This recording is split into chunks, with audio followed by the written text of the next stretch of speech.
Olá pessoal, estamos aqui para dar sequência no nosso segundo módulo e nós vamos falar sobre condições adversas de condução, dando sequência aqui no nosso curso de direção defensiva e preventiva. O objetivo dessa aula, nesse módulo, vamos entender como fatores externos influenciam diretamente a segurança na direção. Você verá como agir com segurança diante de condições adversas do clima, da via, do veículo e do próprio condutor. O que são condições adversas? Entender como fatores externos influenciam na vida da gente, toda a situação interna ou externa que dificulta a condução segura de um veículo. Essas condições aumentam o risco de acidentes e exigem do motorista uma postura defensiva e preventiva, ou seja, mais atenção, controle e habilidade. Por que esses fatores são importantes? Porque mesmo um bom motorista pode sofrer um acidente se não souber lidar falhas no veículo,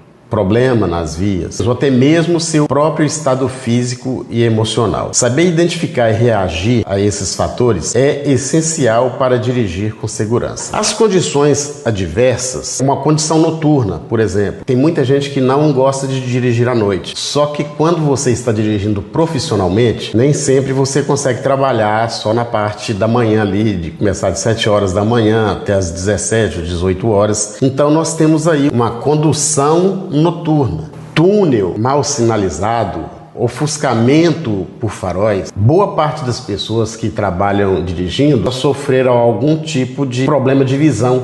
Por exemplo, quando você está cruzando com uma carreta que tem um farol muito forte e que ele tira completamente a sua visão, ele ofusca completamente a sua visão. Quando eu fiz o curso de RAC 2, o meu professor na época, ele disse o seguinte: quando o farol tiver uma incidência muito grande de luz nos seus olhos ali e você não consegue ver nada, você tenta olhar um pouco à direita e desvia o seu foco para a faixa branca do lado direito. Se a via que você está trabalhando for bem sinalizada, você vai ver ali a faixa branca e você vai se orientar por ali, porque realmente a gente fica completamente cego. Dificuldade em ver pedestres, animais e buracos, maior tempo de reação. Pessoal, às vezes a gente está ali em cima de cratera no chão e tem farol ali na sua frente e você não vê. Ou às vezes você está dirigindo, chovendo e tem um buraco ali na rua que você não vê. Tudo isso a gente tem que saber que ali na via tem uma diversidade de fatores que pode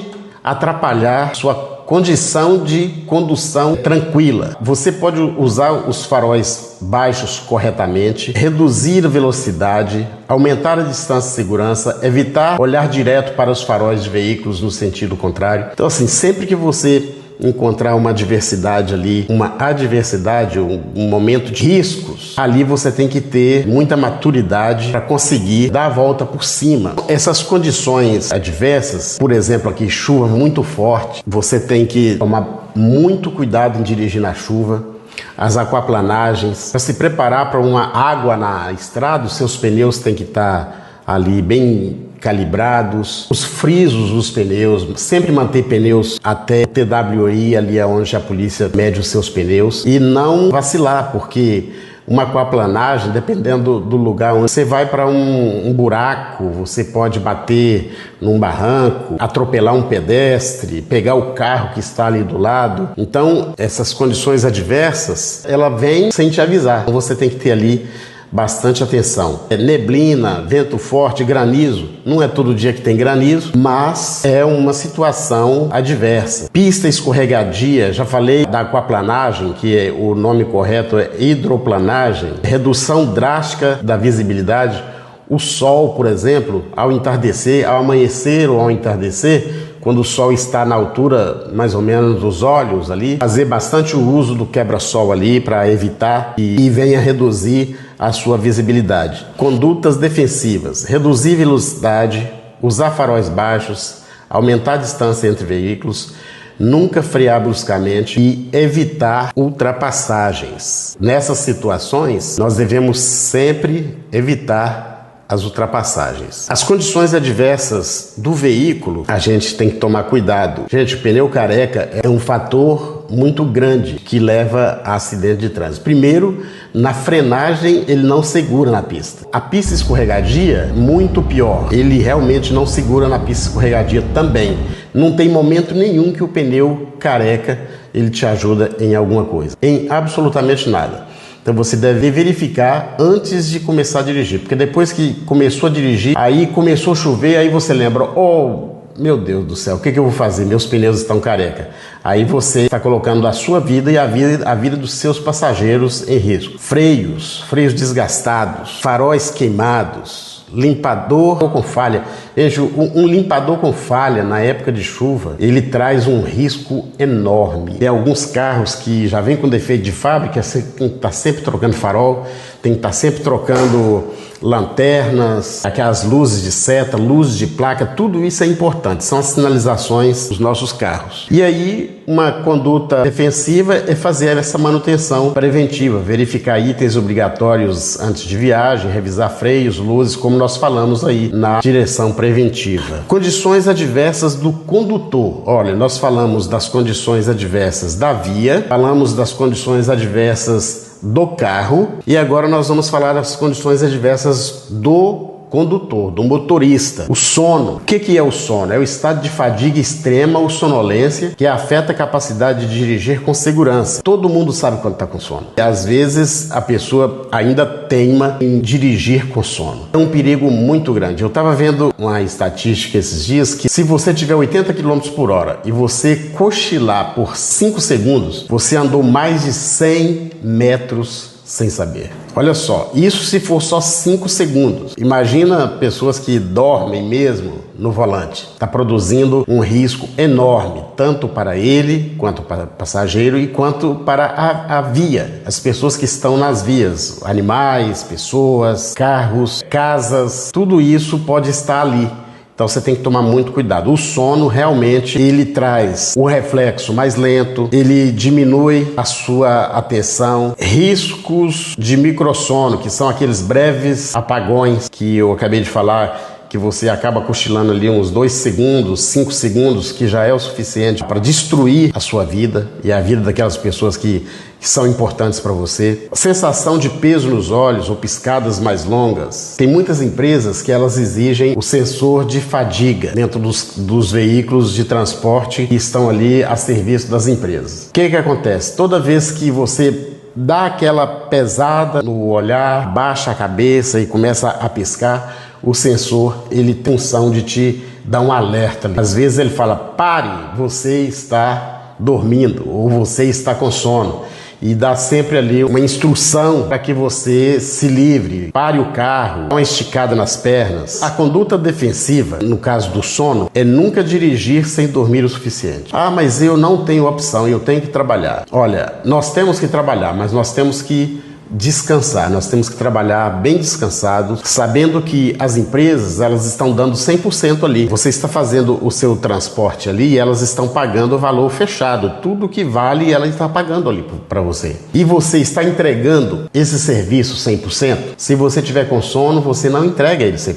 Você está colocando em risco a sua vida e a vida do seu passageiro. E colocando o seu carro ali também, que pode causar não só danos físicos, mas pode causar danos materiais, perdas para você ali por causa do sono. O cansaço é outro fator, que é uma condição adversa do condutor. Fadiga física, mental, falta de concentração, dor muscular, especialmente nas pernas e costas, irritação fácil, desatenção a detalhes. A pessoa não sente vontade de dormir, mas está exausta fisicamente ou mentalmente. Qual que é a conduta defensiva? Esticar as pernas, tomar água, fazer pausas, dormir bem antes de longos percursos, planejar rotas comparadas. Aqui no Brasil nós não temos muito, mas nos Estados Unidos nós temos o que são chamadas de áreas de descanso. Aqui a gente não tem muito, mas tem sempre postos de combustível que você pode parar, às vezes perto de um posto de controle da polícia, que vai te trazer um pouco de segurança no momento do seu descanso ali.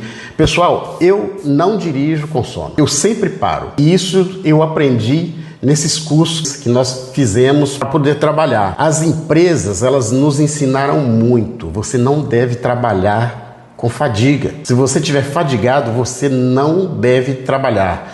Você tem que parar, tem que conversar com o chefe. Aí, o chefe, eu não tenho condição, eu preciso de 1 horinha aí, ou 2 horinhas para me descansar. Outra condição adversa do condutor é o estresse, impulsos e decisões perigosas. O estado emocional negativo causado por pressa, trânsito, problemas pessoais ou profissionais, isso pode também estar afetando muito a sua vida aí no seu trabalho. Reações impulsivas, frear bruscamente, acelerar, buzinar, dificuldade em manter foco, irritabilidade, impaciência com os outros motoristas, tomadas de decisões perigosas. Pessoal, tudo isso são fatores de um estressado. Às vezes, isso provoca até briga no trânsito, que nós temos que evitar de todas as formas. A conduta defensiva é respirar fundo, manter o autocontrole. A minha esposa, ela trabalha com sono e com estresse. Ela é dentista e ela fala muito sobre isso, que nós devemos manter a calma. Às vezes, ouvir uma boa música, fazer ali um momento de relaxamento, de desestresse, colocar uma música calma, sair mais cedo para não dirigir com pressa. Pessoal, as pessoas que estão ali na via, elas não têm culpa da nossa vida difícil, da nossa vida ruim. Às vezes nós estamos passando por problemas com esposa, filhos, com pai, mãe, funcionários. O mundo não tem culpa disso. Então, o que nós temos que fazer? Nós temos que tomar muito cuidado. Outra condição adversa do condutor são medicamentos. Nós que trabalhamos com direção profissional, e eu costumo falar que nós somos chofer, a gente não é um motorista comum. A gente é um motorista bem treinado para conduzir pessoas das suas origens aos seus destinos. Poxa, se eu faço uso de medicamento para me dormir, como que é a vida de uma pessoa que faz o uso de medicamento para dormir, que tem dificuldade para dormir? Essa pessoa, se estiver dirigindo sob efeito desse remédio, vai colocar a vida de todo mundo em risco. Todo mundo que está ali no trânsito vai estar em risco. Eles produzem sonolência, tontura e são os efeitos colaterais: alteração da percepção, antialérgicos, calmantes, antidepressivos e relaxantes musculares. Eles fazem as suas reações ficar mais lentas, eles dão um atraso ali no seu comportamento. Então, tudo isso é prejudicial. Ele produz desmaio, risco de desmaio, falta de noção de velocidade ou espaço. Às vezes você fica voando, dá aquele branco na sua mente aí e você não consegue perceber realmente o que está acontecendo. Conduta defensiva. O que nós fazemos? Ler a bula antes de dirigir. Pessoal, todo remédio tem uma bula. E nós, os brasileiros, nós não temos o hábito de lermos sobre o remédio que a gente está tomando. A gente confia muito no que o médico falou, mas o médico está muito preocupado, às vezes, em resolver o seu problema físico. Ele não está preocupado com o seu trabalho. Quem tem que estar preocupado com o seu trabalho é você. Perguntar ao médico se pode dirigir tomando esse medicamento é válido. Você deve perguntar: doutor, eu trabalho com direção, eu trabalho dirigindo para empresas. Eu posso tomar esse medicamento e eu posso dirigir após tomar esse medicamento? Evitar direção se notar qualquer efeito adverso. Cara, se não teve condições de dirigir depois de tomar um medicamento desse, não vá. Outra condição adversa do condutor é o álcool. Consumo de bebidas alcoólicas ou drogas ilícitas que afetam o sistema nervoso central. Efeitos: perda de reflexo. Pessoal, às vezes a gente está deitado e a gente perde o reflexo. Já não é fácil. Agora você imagina se você está aí na condução do seu carro, dirigindo, e você perde o reflexo. Falta de julgamento. A pessoa acha que está dirigindo bem. Aqueles amigões aí que depois de tomar aquela cerveja no final de semana, aparece uma viagem para ele fazer. Não, eu estou muito bem, eu dirijo muito melhor bêbado do que são. Isso é conversa, tá? Isso é provado cientificamente que é um erro. Tomou, que seja um copinho americano de cerveja, não dirija. Não dirija, porque a pessoa que está ali, que você é responsável por ela está contando com você para que você faça uma boa direção. Visão turva, fala arrastada. Eu tenho o costume de dizer que eu não bebo para não ter que tolerar bêbados, pessoas que se embriagam com muita facilidade, ou às vezes nem com muita facilidade. Às vezes a pessoa bebe muito mesmo. A pessoa começa a falar arrastada e quer dirigir, não deva, não faça isso. Coordenação motora prejudicada, também a pessoa fica trêmula, a pessoa não tem mais aquela coordenação motora nos braços, nas pernas, no pescoço, às vezes a pessoa fica tendo problemas de coordenação motora. Os riscos, mesmo pequenas doses de álcool já comprometem a direção segura. Qualquer tanto de álcool que você bebe, além de ter problemas se for parado pela polícia, você vai ter problemas, é perigoso até a perda da sua carteira por dirigir embriagado. Bebeu qualquer tanto durante a semana ou finais de semana, se aparecer serviço e você tiver bebido, rejeita, por favor. Nunca dirigir após ingerir bebida alcoólica. Usar transporte alternativo, carona, táxi, aplicativo. Lembrar sempre, álcool e volante não combinam. Temos também um outro fator aí adverso, uma condição adversa, que é emoções fortes, raiva, tristeza, euforia ou medo intenso. Quais são os efeitos disso? Desatenção completa do trânsito, choro ou gritos enquanto dirige, agitação ou tremores, reações desproporcionais. Se você estiver emotivamente prejudicado, também não dirija, porque em alguns momentos desses você perde a razão. Você não se lembra mais do que você está fazendo e o seu passageiro não é obrigado a passar por isso. Às vezes você começa a dizer coisas, contar parte da sua vida íntima ou da sua vida conjugal para o passageiro e o passageiro está ali só com a intenção de chegar em casa, tá bom? A conduta defensiva é, se necessário, parar o veículo e esperar se acalmar. Não usar o carro como válvula de escape emocional. Às vezes as pessoas falam assim, agora que eu vou acelerar, e coloca o carro a 140, 150, 200 km por hora, que tem carro que importa isso.